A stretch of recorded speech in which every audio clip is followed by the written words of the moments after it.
The title of the talk is, see, I'll make this a little bigger for you. Can everybody see that? Is that visible there? Yeah.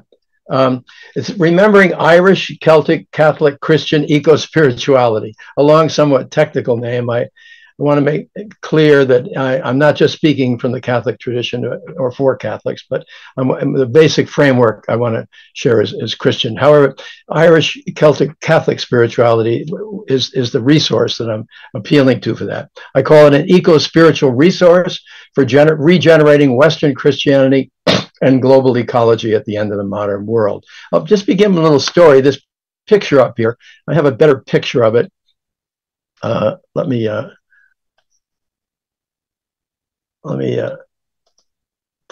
share a different image first of it, a better picture of it. This is the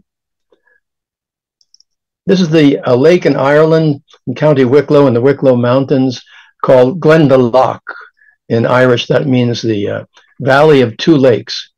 I remember my Irish grandfather, when I was a boy, telling me stories about the ancient Irish monastery there, founded by St. Kevin in the 6th century. And many, many years later, a friend of mine, John Sweeney, Irish friend who was a Jesuit priest at the time, brought me there, and he showed me this ancient site of one of the most important Irish Christian monasteries of the early Middle Ages. Thousands of students came here from the continent to study with the Irish monk scholars there, who were the only remaining custodians of the classical Western tradition. They were fluent in Latin and Greek. They knew all the classics of both traditions and so on. And they had kept alive important libraries of classical manuscripts. You may be familiar with their calligraphy, for example, sometimes seen in the Book of Kells, filled with animal figures in the margins of their copy of the Bible. Anyway, I came there and I said, John, it's a beautiful lake, isn't it? And I said, but where's the abbey? I don't see any big buildings. He said, oh no, Joe, there is no abbey. He says, this lake, or the two lakes of it, and the valley, that is the monastery. And there, I think, is a fundamental insight into Irish, Celtic, Catholic, Christian eco-spirituality. I'm going to stop sharing here for a minute now, and I'll just read to you the very beginning of the paper. Oh, and I just wanted to show two other graphics from the paper, if I could, to tell you a little bit about the Celts here. Let me get back on my screen share again, and I've got to find another one. Where's my paper? Yeah, we'll have to come back and scroll forward a little bit here. Two graphics here. To give you some sense of who the Celts were, or rather where they were. The Celts, I would argue, were the indigenous, I'll read this for you. The Celts, Greek Keltoi, alternately Celts, Latin Celte, or Gauls or Gaels, Latin Galli, were ancient rural indigenous Indo-European tribes sharing Celtic languages, technology, and culture. Their broadest extension included the British Isles, much of Western Europe and Central Europe, and part of Anatolia and today's Turkey. St. Paul, for example, wrote one of his epistles to the Celtic inhabitants of Anatolian Turkey. Julius Caesar was infamously famous for his devastating wars against the Celtic tribes, Gauls, in Western Europe, especially in Belgium and France. Along with slaughtering much of their population, he destroyed their Celtic institutions. Later, the Roman Empire expanded into parts of Britain, first conquering Celtic Britons in the south, and then becoming locked in northern combat with the Celtic Picts in today's Scotland. Through all this, the Romans never invaded Ireland. For that reason, Ireland became the rural, indigenous, spiritual center of Celtic Catholic Christianity. It continued in that role until English male elites began their violent conquest of Ireland in the 11th century, a violent colonization that would then continue for 900 years. This is the territory where the Celts were. They were the indigenous peoples of much of Europe. The people they wound up working closely with, missionaries, were the invading or migrating German tribes who came into the north of Italy. And the Celtic missionaries were the initial and fundamental evangelizers of the German tribes. The German tribes were tribal cultures, and the Celts were tribal cultures. They got along very well, and the evangelization went quite smoothly. And the Irish monks established monasteries all across Europe, some of which I'll mention today. The second one is, and then after by the Middle Ages, their culture had been destroyed in the continent, except for a few places like Brittany and perhaps Galicia and Spain. And it was left only in the British Isles, and both the Celtic Gaels, the Irish, settled here. The Picts were here, also Celts, and then the British cults were here. They were three different linguistic groups closely related. So that's who they were. I want to go back now and just read to you some of the what I want to argue as background for this paper. Today, within what the mid-20th century German Catholic philosopher Romano Guardini foresaw as the end of the modern world, modern bourgeois Catholic and Protestant forms of Christian spiritual energy are now either receding, declining, or collapsing into the idolatry of Christian nationalism. This Western bourgeois Christian spiritual disintegration is integral to the broader bourgeois ecological disintegration of modern civilization. But the disintegration of modern industrial civilization is not just one more cyclical process in the history of indigenous traditions. These resources can help our human family, resource for late modern Western bourgeois Christians, and perhaps for others as well. Its retrieval could become one eco-spiritual stream, among others, in creating a post-bourgeois and ecologically postmodern form of spiritual energy. Please note that I use the word postmodern in an ecological sense, different from academic deconstructive postmodernism, which I see as only late modern and nihilistic. Now I'm going to explore three themes in this paper. The first one is complete. The second one is halfway done, and the third one remains to be done, but I'll speak about it orally. The first one is, I call it the ignorance of medieval historian Lynn White, typical of a broader ignorance, about the rural indigenous Christian eco-spirituality of Irish Christian saints from the 6th to the 10th century, and this is key, St. Francis of Assisi's continuance in the 13th century of that Celtic-Catholic tradition of Christian eco-spirituality.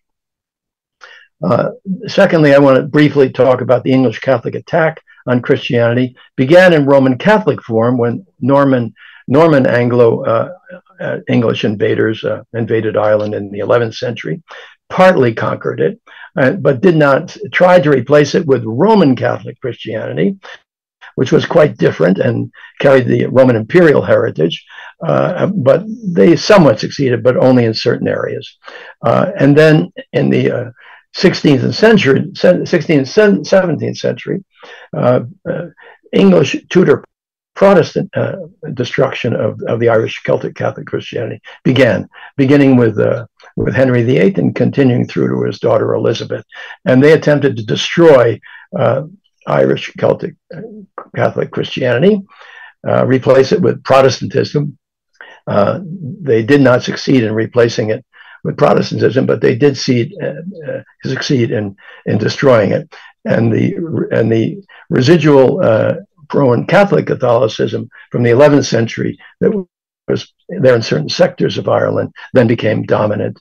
And that conquest of the English, by the way, continued for 900 years until the Irish War of Independence, the beginning of the 20th century. And thirdly, I want to talk about retrieving that tradition as an indigenous resource for our crisis-ridden Western Catholic Christianity, Catholic and Protestant, in this late modern period, and especially drinking from its well of rural indigenous eco-spirituality, of which St. Francis continued. Okay, just briefly, this will be my last major reading here. I want to say something, explain who Lynn White was. In 1966, the distinguished medieval historian Lynn White Jr. Delivered his now famous address to the 133rd annual meeting of the American Society for the Advancement of Science, later published in a 1967 issue of Science, titled The Historic Roots of Our Ecological Crisis. It claimed to identify Christianity as that historic root. Lynn White wrote, especially in its Western form, Christianity is the most anthropocentric religion the world has seen. He put the blame on Christianity, especially Western Christianity. However, Lynn White's purpose was not to reject Christianity, but to reform it ecologically. He was the son of a Calvinist Protestant professor of ethics, a graduate of Union Theological Seminary, and a committed Christian. For his goal of reforming Christianity, he held up the nature-loving figure of St. Francis of Assisi, and he proposed Francis as a patron saint of ecology. White's published address published a torrent of scholarly responses. I won't get into that. His highlighting of St. Francis may have been significant. It influenced the Catholic tradition. In 1979, John Paul II called St. Francis, named St. Francis, indeed, the patron saint of ecology. In 2013, the Argentine Cardinal Jorge Bergoglio, elected as Pope, chose Francis for his papal name after Francis of Assisi. And in 2015, Pope Francis issued his famous encyclical letter, Laudato Si, on care for our common home, which begins with St. Francis' famous prayer, often called the Canticle of Creation. In addition, it may have influenced us. The many interfaith Assisi conferences on spirituality and sustainability, organized by our beloved Dr. Elisabetta Ferrero and Dr. Rick Clugston, including this conference we're now attending. While I judge Lynn White was wrong in identifying Christianity as the historic root of the ecological crisis, I nonetheless judge him correct in identifying Western Christianity as centrally responsible. I won't be able to go into that in this essay. If anyone's interested, I have written a book that bears on that, published in 2017, Postmodern Ecological Spirituality, and available for free downloading from this website. And I'll try to have Caroline send you this incomplete essay today or tomorrow, so you'll have it available and can get it. I want to focus on three claims in Lynn White's address. First, Lynn White claimed that the whole concept of sacred grove from the Druids and from Francis living in the forest is alien to Christianity. He added that for nearly 2 millennia, Christian missionaries have been chopping down sacred groves, which are idolatrous because they assume spirit in nature.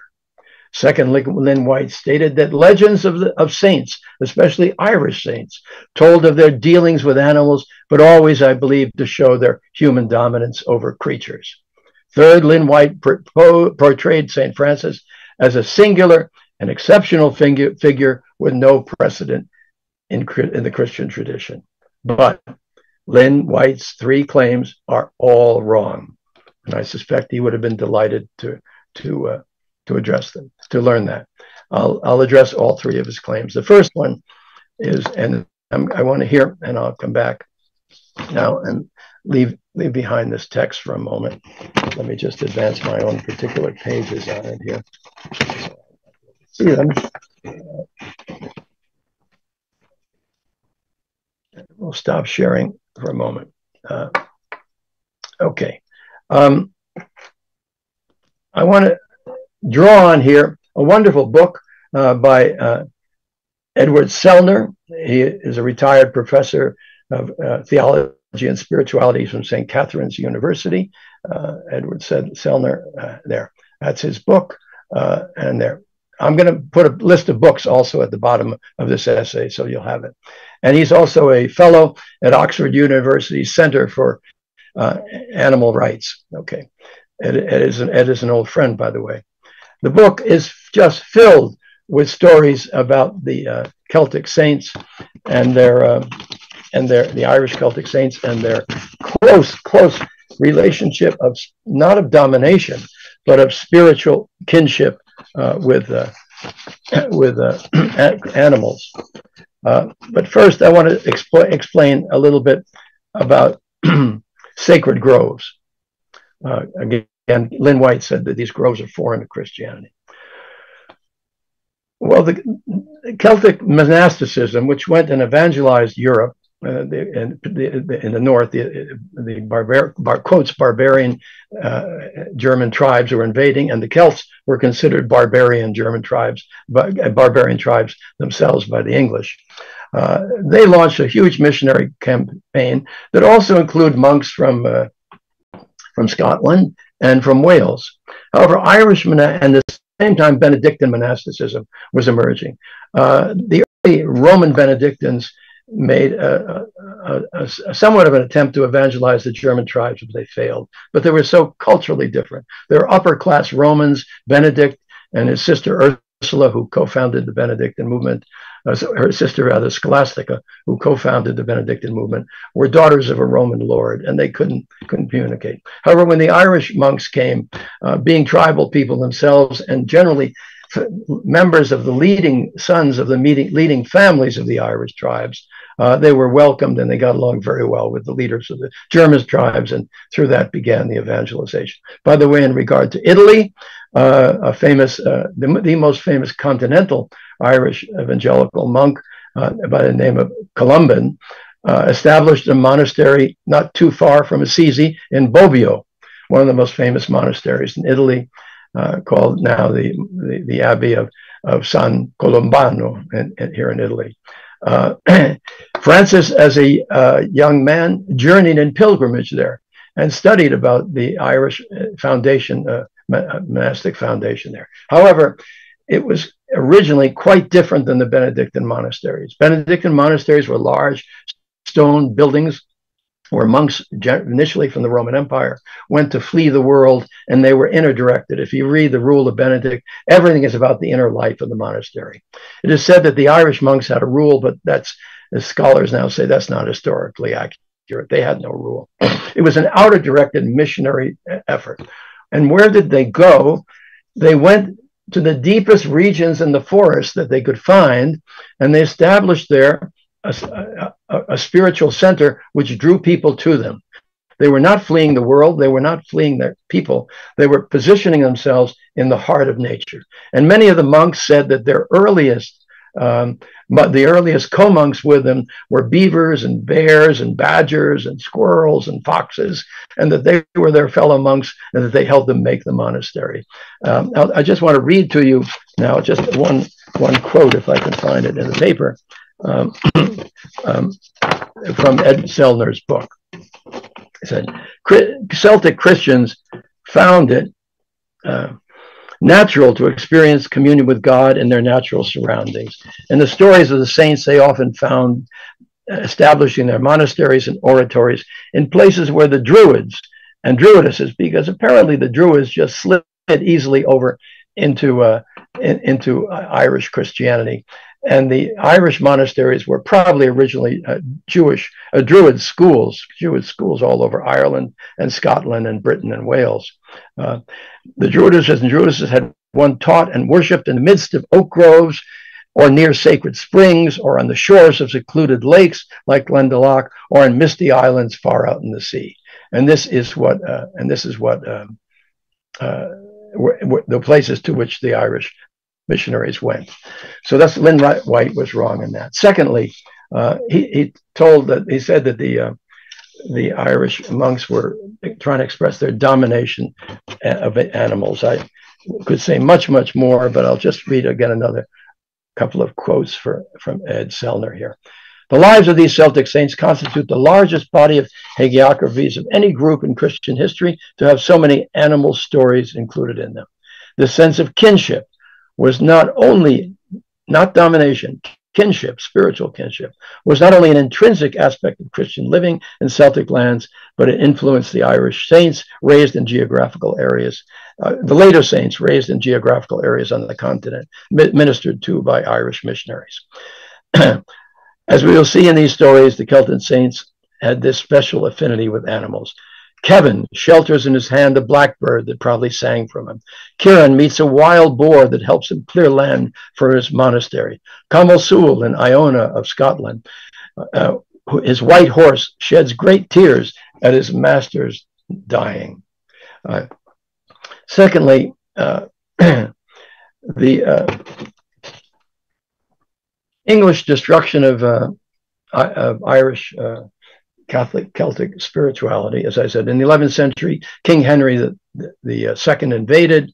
It was a very brutal invasion, not fully successful, and the Pope and continental religious orders, which were in the Roman Catholic model, particularly the Cistercians, who were Reformed Benedictines, and particularly the great, most famous Cistercian, who was the most powerful church person in Europe, I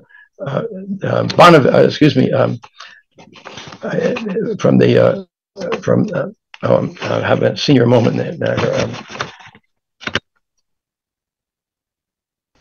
We'll have to skip his name. I have to apologize for that at my 83 years of age. Anyway, he was the primary architect of the attack by the Roman Catholic Church under papal authority on Irish Celtic Catholicism. The Irish, by the way, were totally loyal to the Pope. However, it was a different form of Christianity, rural and tribal, rather than urban and imperial. They had bishops, but the bishops did not rule. It was a much more democratic process. They also had very strong women. For example, in the case of Saint Bridget, who was sort of a re-symbolization of the fire goddess British of the ancient Druids, and there were dual monasteries. Bridget presided over one, with women and men in both, and typically the abbess, the woman, was in charge of both monasteries, and the bishops were somewhat subservient to the monastic leaders of people like Bridget. The Irish had no trouble with very strong women. The Roman form of Catholicism had great trouble with all women, and as you know, it has a very sordid history in that regard. Anyway, the 11th century or the 12th century invasion by Henry II was partially successful, but Irish Celtic Catholicism survived. And then in the Protestant Reformation, Henry VIII came over, and through Elizabeth, their goal was actually to depopulate Ireland and repopulate it with Irish, Scottish, with English, Scottish, and Welsh planters. They failed in that, but their attempt to do so was quite brutal. They did, however, succeed. They destroyed all the monastic schools and libraries and all the literature of the Celts. It became almost a capital offense to speak, to have Irish literature.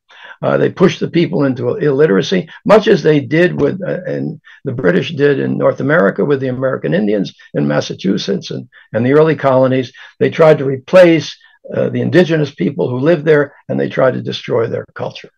It was very, very similar to the English invasion of North America.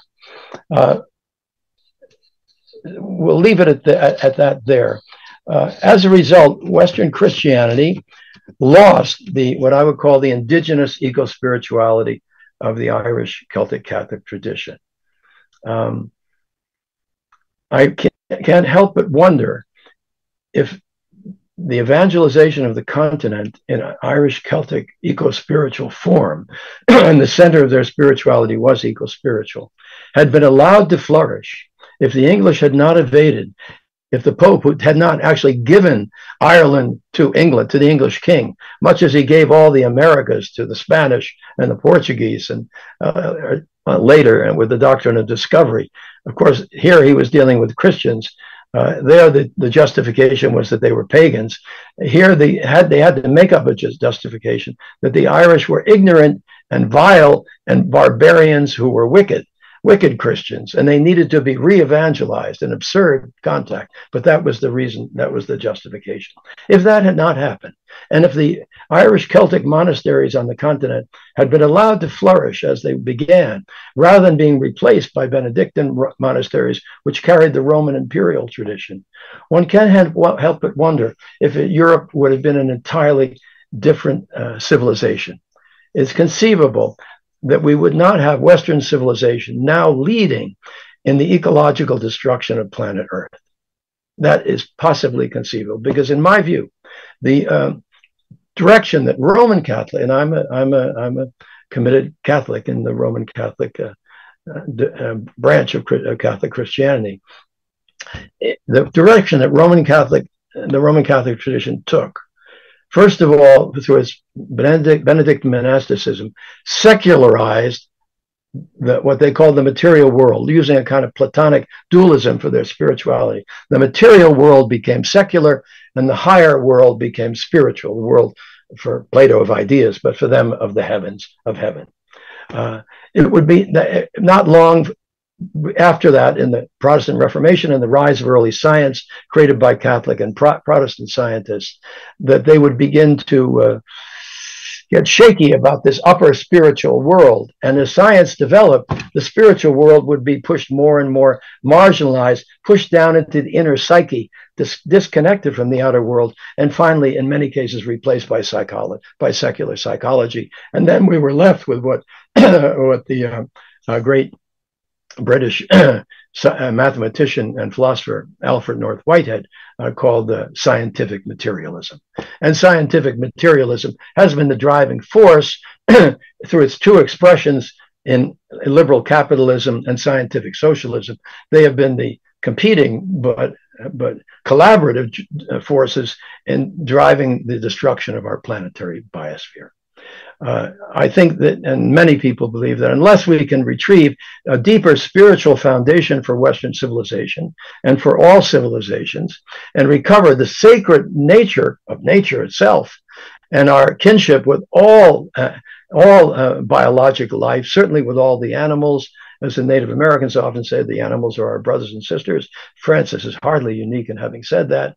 I taught for many, many years in Bolivia and in South America among indigenous people, especially Aymara, but also Quechua speaking. And for all of them, the animals and the plants, they always said, are our brothers and sisters, and the earth, the Pachamama, is our mother, our sacred mother. Unless we can retrieve that, I would propose that that this terrible trajectory will continue further and further into catastrophe. And we certainly can learn from the indigenous peoples of North America, or wherever we are, because indigenous peoples are all over the planet. But for those of us who are Christians in North America of European roots, I think this retrieval of our own indigenous Celtic roots, be it continental Celts or Scottish Celts or British Celts or Welsh Celts, is a very helpful possibility of giving new energy into our particular spiritual traditions. And in that regard, I will simply recommend one book that I was going to summarize at the end, by somebody may know of it and read it already. John Philip Newell's Sacred Earth, Sacred Soul. He is a former minister of the Church of Scotland. He and his wife were the wardens of Iona, which was the Irish monastic foundation in the north of Scotland, which was a source for evangelizing Scotland and northern England all the way down to Northumbria. It's a very beautiful book. I highly recommend it. That would be a good guidebook for Protestant and Catholic Christians in the Western world to begin to see how can we begin to reformulate our own traditions. I'll stop there and maybe we can open it up. I'm sorry the paper turned out to be much longer than I anticipated, and I hope my oral presentation has been clear and lucid. Any questions, any thoughts, challenges for dialogue? We have a few minutes, about 10 minutes left now.